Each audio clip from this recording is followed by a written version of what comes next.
कोई भी पत्नी अपनी मांग में सिंदूर क्यों लगाती है? आप जानते हैं, अपने पति की लंबी उम्र की यानी कि अपने सुहाग के लिए। दोस्तों, जब क्या हो, जब सुहाग ही अपनी पत्नी की किसी धारदार हथियार से हत्या कर दे। ऐसा ही कोई मामला सामने आया जब एक पति ने अपनी पत्नी की बस छोटी सी बात पर धारदार हथियार से हत्या कर दी। नमस्कार, आदाब, सत श्री अकाल दोस्तों, मैं भीषण प्रकाश स्वागत करता हूं आपका हमारे YouTube चैनल किससे क्राइम कर। दोस्तों, यदि आप पहली बार ये वीडियो देख रहे हैं तो आप हमें सब्सक्राइब अवश्य करें, साथ ही साथ आप नोटिफिकेशन की बेल को दबाना बिल्कुल ना भूलें।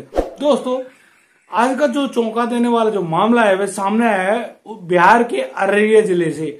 अररिया जिले में एक महिला होती है जो सुबह नहा धोकर तैयार हो रही होती है और अपने घर में अपनी मांग को सिंदूर से सजा रही थी, यानी कि अपनी मांग में सिंदूर भर रही थी। किसी भी औरत के लिए उसकी मांग का सिंदूर उसके सुहाग की निशानी होता है और अपने सुहाग को बचाए रखने के लिए, अपने सुहाग को बनाए रखने के लिए औरतें अपनी मांगों में सिंदूर भरते हैं। और दोस्तों, शादी भी तभी संपन्न मानी जाती है जब फेरों में अग्नि को साक्षी मानकर लोग अपनी पत्नी के मांग में सिंदूर भरते हैं। दोस्तों, जब वह पत्नी तैयार हो रही थी और अपनी मांग में सिंदूर भर रही होती है, उसी समय चुपके से उसके पीछे उसका पति आता है और उसकी तरफ प्यार से उसकी गर्दन की तरफ जाता है, लेकिन उसके हाथ में एक धारदार हथियार होता है जिसका नाम दबिया है। वह अपने हाथ में दबिया लिए हुए होता है और फिर गुस्से से वह आदमी उस दबिया को उस औरत यानी कि अपनी पत्नी के गले में इस प्रकार से मारता है कि एक ही झटके में उस महिला की गर्दन उसके धड़ से अलग होकर दूर जा गिरती है। और दोस्तों, उसका शरीर तड़पने लगता है, मचलने लगता है और उछलने लगता है, क्योंकि कटी हुई गर्दन अलग एक तरफ देख रही होती है और उस महिला के जो शरीर के जो अंग हैं वो अलग अलग तड़प रहे होते हैं। इसी बीच इस पूरे वाकया को उसकी 6 साल की बेटी भी देख रही थी।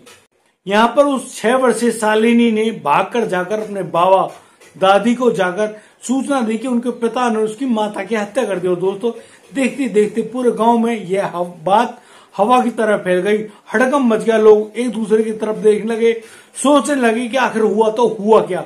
और दोस्तों, इसी बीच लोगों द्वारा जब पुलिस को बुला लिया जाता है तो पुलिस वहां मौके पर पहुंचती है और मौके वारदात पर उस सबको बरामद करती है और उसको एम्बुलेंस में रखवा कर जो अररिया के जिला अस्पताल में पहुंचाया जाता है। और उस व्यक्ति, जिस व्यक्ति ने इस हत्याकांड को अंजाम दिया, उस आदमी को उस घर के पड़ोस से ही शराब पीते हुए गिरफ्तार कर लिया है। दोस्तों, यहाँ पर उस महिला के माता पिता भी उनके गांव से लौट आते हैं और उस बेटी की शव को देखते हुए इतनी जोर से बिलखते हैं, रोते हैं, पुलिस को सूचना देते हैं कि ये जो आदमी है जिसका नाम श्रवण कुमार है और जो ये महिला मारी गई है इसका नाम कंचन देवी है, इसकी उम्र करीब 32 साल है और इनकी एक बेटी जिसका नाम शालिनी है। शालिनी को जन्म देने के बाद यह जो आदमी श्रवण यादव है, यह ना तो कुछ कमाता है ना ही कुछ करता है, यह बस सिर्फ और सिर्फ शराब पीता है और शराब पीने के लिए पैसों की मांग अपनी पत्नी से ही किया करता है। दोस्तों, जब उस पत्नी ने अपने पति को शराब के लिए वो पैसे देने के लिए मना कर दिया तो इसी बात पर वह नाराज हो गया। यहाँ पर बेटी और माँ दोनों मिलकर अपने पिता से अक्सर कहती कि आप शराब ना पिया करो, कुछ काम धंधा कर लिया करो। यदि आप काम धंधा करोगे तो आप हमारा अच्छे ढंग से गुजर बसर कर पाओगे, हम लोगों को पास पड़ोस सकोगे और हम लोगों को पाल पड़ोस सकोगे और जिस हिसाब से आप जिंदगी जी रहे हो उस हिसाब से हमारी और आपकी जिंदगी नहीं चलेगी। यहाँ पर वह छोटी जो बच्ची है शालिनी, उसका रो रो कर बहुत बुरा हाल है, उसके माता पिता तड़प रहे हैं। दोस्तों, वह आदमी श्रवण यादव को जब पुलिस गिरफ्तार कर लेती है तो उसके चेहरे से बिल्कुल भी नहीं पता चलता कि उसको अपनी पत्नी की हत्या करने का जरा सा भी अफसोस रहा हो।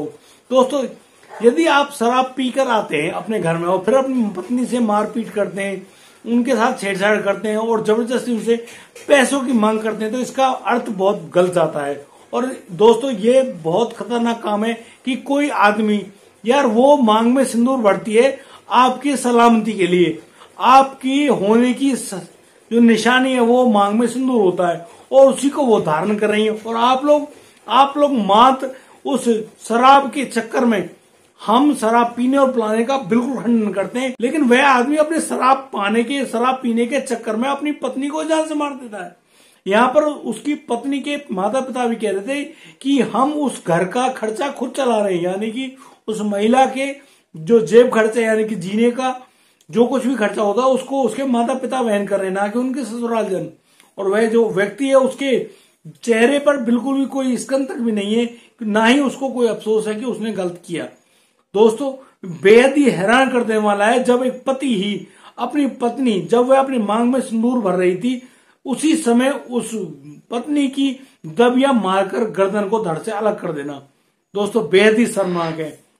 हमारा ऐसा कोई मकसद नहीं है कि हम लोग आपको परेशान करें, दुख पहुंचाएं, लेकिन हमारा आप लोगों को सचेत करने का मुख्य उद्देश्य है। और इसी उद्देश्य में हम लोग अपनी इन वीडियो को लाते हैं, बनाते हैं, इन सूचनाओं को आपके पास पहुंचाते हैं, ताकि आपके और आपके समाज में किसी के साथ भी इस प्रकार की कोई घटना घटित ना हो। और दोस्तों यदि आपको हमारी वीडियो और दी गई जानकारी अच्छी लगी हो तो आप हमें लाइक करें, कमेंट करें, शेयर करें और हाँ सब्सक्राइब करना बिल्कुल ना भूलें। दोस्तों मिलता हूं कल, लाता हूं नई सनसनीखेज खबर।